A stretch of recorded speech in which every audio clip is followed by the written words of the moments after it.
Ladies and gentlemen, welcome to It's Rainmaking Time. This is Kim Greenhouse. We get to talk about one of my favorite subjects, music, the healer, the unifier, the peacemaker, the emotional aspect of life that unites us with the Creator. Ladies and gentlemen, we're going to talk to someone that's considered the musician's musician. Ben Dowling is a pianist, a music producer, a composer. He's involved in scoring, music direction, teaching. He has some wonderful music that you should pay attention to, and just recently did a Haiti benefit with Chaka Khan, Brenda Russell, Nikki Harris. He did the music for Spiritual Liberation, the movie. He is participating on tour with McKay Allstars of Earth, Wind, and Fire, who was the guitarist there. He's featured as an artist for the Jamaica Jazz Festival coming up this week. He's known all over the world, but we want you to know about him. He's been a programmer, what we call a person who develops sounds for Michael Jackson, for Joe Zawinick of Weather Report. He's been involved in developing sounds for the Korg synthesizer in R&D.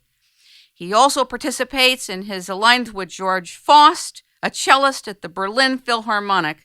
Ladies and gentlemen, welcome Ben Dowling to It's Rainmaking Time. Good morning. Good morning. That's way too much good stuff about you.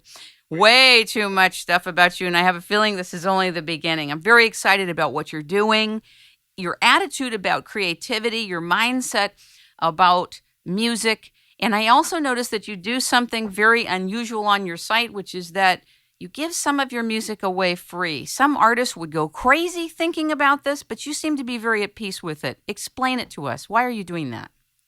Well, my job is to create music, that makes a difference. And for me, its purpose is out in the world. It's being heard and it's being appreciated and it's, affecting whatever change it can make out in the world. There's been a significant realignment within the music industry over the last 10 years. And people's sense of it is that things should be free. And so I think what I decided, it was a bit of an adjustment for me because, again, I make my living by making music. But I realized that what was really important was that people heard the music and people could appreciate the music first. And, without a unified radio environment as we used to have when we were growing up, everyone was listening to R&B and jazz and classical, and many of them were on the same stations. We're dealing with the 500 channels of different kinds of music, and therefore we don't have a community music source really anymore. So I felt like, well, why not just release what I can release to the world? First of all, it feels better. It just feels, music and creativity is an act of generosity. And I felt like I needed to harmonize with that sense of generosity and give it away. And I got to say, it feels wonderful. And the response I've had from people, it's touching people. And that's really what this is about for me, much more than leveraging it and making money off of it. I had the pleasure of listening to the first 30 seconds of a song called Love Embraces All. And if that's your voice on there, you have a nice voice. And I love that song. I also love Gathering of the Tribes and so many of your other pieces of music, but I didn't realize that you could sing. But you can, apparently. I've been hiding. In a lot of ways, it was enough for me to be a music director and a pianist and a keyboard player.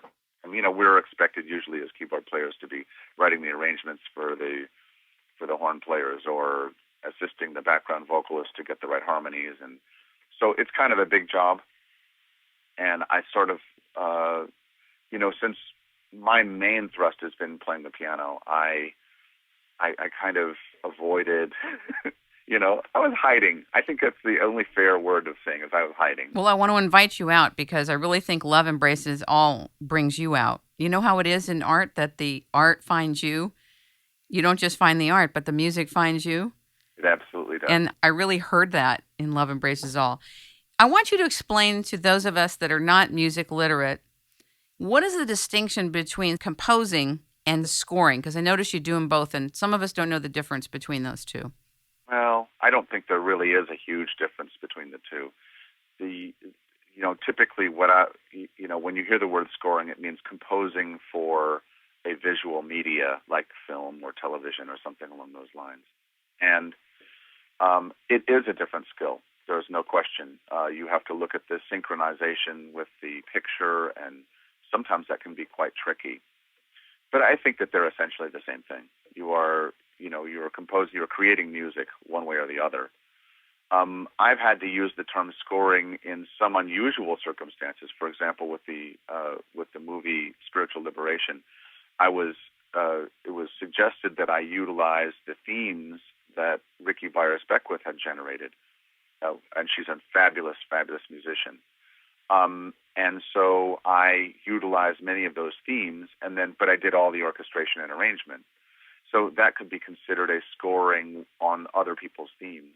That's also possible. And I would imagine it would take somebody fairly open and flexible to be able to do that.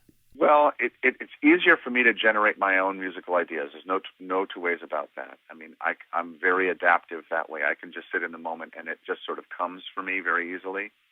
So, what I think is interesting about art is that if you have your parameters drawn, parameters meaning limits. In other words, you're setting. The duration of this piece is 4 minutes long, and it needs to have this kind of a feeling, and it needs to move from this emotion to this emotion, for example. Those are parameters, and I think that you have infinite choices within those parameters. Is kind of the way that I look at it. It's easier creatively for me to look at it that way. So as long as I've identified what those parameters are, I can live with them and within them, and then create really, really effective music from there. Sometimes having no parameters is not much help to me. Because you're in the void totally, right? With no maps, no blueprints. Yeah, I mean, and beyond that, it's like it's almost like there's too many choices. There's a beautiful thing about having lots of choices with technology now. For example, we have every sound available on the planet at our fingertips now. But the problem with it is too many choices tend to make the creative process a little more difficult. Yeah, I was going to say, it sounds like it would complicate bringing through the tones and the feeling and the emotive side if you have too many choices. But maybe it's better they're there, and as long as you know what you want emotively, you have your blueprint. Well, I mean, if you go down to Brazil, you can go down into the favela, as they call it there, and there will be people playing on plastic buckets and stones and boxes, and they're making great music. Now, those are parameters. Those are very distinctive parameters. They have limited capability with their instruments, and yet the music still is able to flow through them. To me, that speaks of a higher truth there. That speaks to a higher truth that creativity is not limited, that no matter what our parameters are, we are not limited by that. I don't know if that makes any sense. Totally makes sense. Totally makes sense. I noticed that you have done music with the Whispers, for Freddie Hubbard, Tom Coster. You've worked with a lot of people. My question to you is, what is arrangement? Define and explain arrangement for us. Well, my understanding of it is you hear a piece of music and then you hear it done by different people, changing it up a little bit or a lot.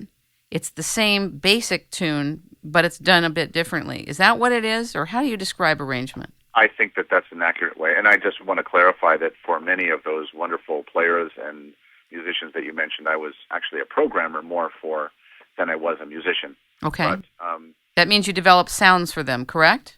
And I have to say that developing sounds a little funny. It sounds a little